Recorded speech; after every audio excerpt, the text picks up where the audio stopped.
Nama saya Kyo San Ching, nombor matrik S72216. Hari ini, saya akan membentangkan tentang isu penipuan cyber, iaitu tugasan 3 seni komunikasi saya. Berita ini menunjukkan 5,197 kes penipuan cyber direkodkan.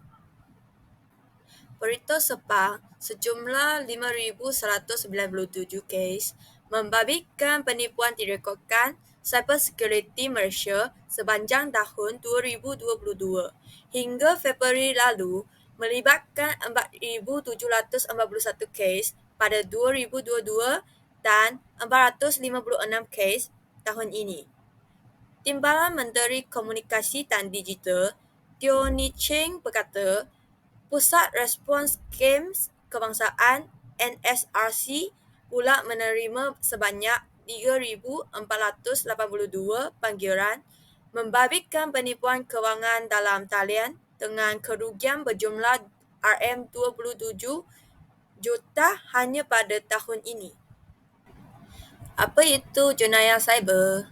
Jenayah cyber merujukan kepada sebarang aktiviti jenayah yang dilakukan secara dalam talian atau melibatkan penggunaan teknologi maklumat dan komunikasi. Faktor-faktor yang menyumbang kepada berlakunya jenayah cyber iaitu mempunyai 4 faktor. Faktor pertama, peningkatan penggunaan teknologi. Yang kedua, kekurangannya kesedaran keselamatan cyber. Yang ketiga, teknologi yang rentan. Dan terakhirnya, kurangnya kesedaran keselamatan cyber. Yang pertama, peningkatan penggunaan teknologi. Peningkatan penggunaan teknologi dan akses mudah kepada rangkaian digital telah mencipta peluang yang lebih luas bagi penjenayah cyber. Kebergantungnya kita pada teknologi menjadi kita lebih rentan terhadap ancaman cyber. Yang kedua, kurangnya kesedaran keselamatan cyber.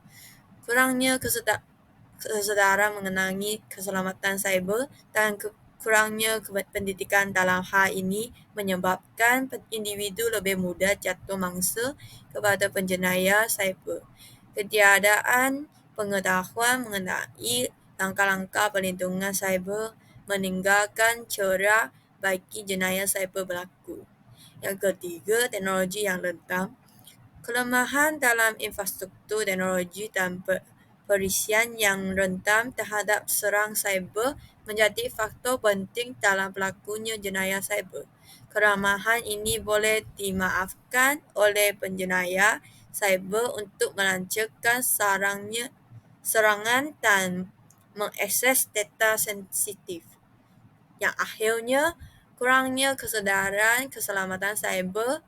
Kurangnya kesedaran keselamatan cyber dalam kalangan penggunaan digital menjadi mereka mudah menjadi mangsa jenayah cyber. Tidak mengetahui langkah-langkah perlindungan yang sewajarnya dan mudah tertipu oleh serangkaian phishing atau penipuan dalam talian adalah antara sebab mengapa jenayah cyber berlaku.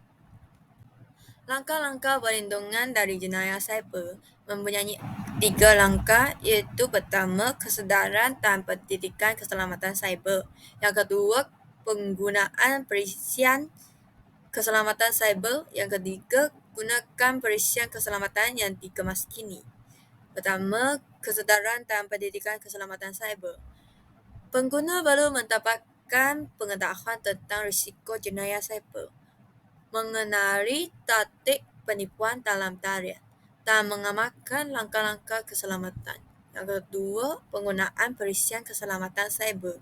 Penggunaan perisian keselamatan cyber seperti antivirus, firewall, dan perisian pengesan ancaman boleh membantu melindungi printer dan data peribadi daripada serangan jenayah cyber. Yang ketiga, guna perisian keselamatan yang dikemas kini. Pastikan peranti komputer dan rangkaian anda dilengkapi dengan perisian keselamatan yang dikemas kini seperti antivirus, perisian anti-malware, dan firewall.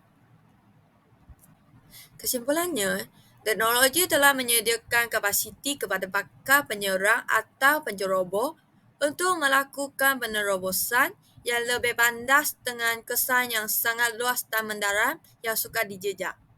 Masalah cyber jenayah yang semakin membimbangkan dan pelbagai langkah tertentu perlu diambil untuk mengawalnya.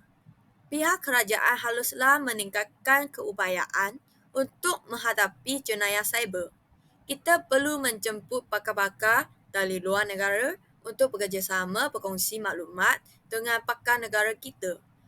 Undang-undang negara kita juga perlu dikaji keberkesanan oleh pengubah undang-undang supaya sesuai untuk masalah moden ini. Dengan berbagai persediaan oleh kerajaan, barulah rakyat Malaysia mempunyai kemudahan cyber yang selamat untuk digunakan. Sekian, terima kasih.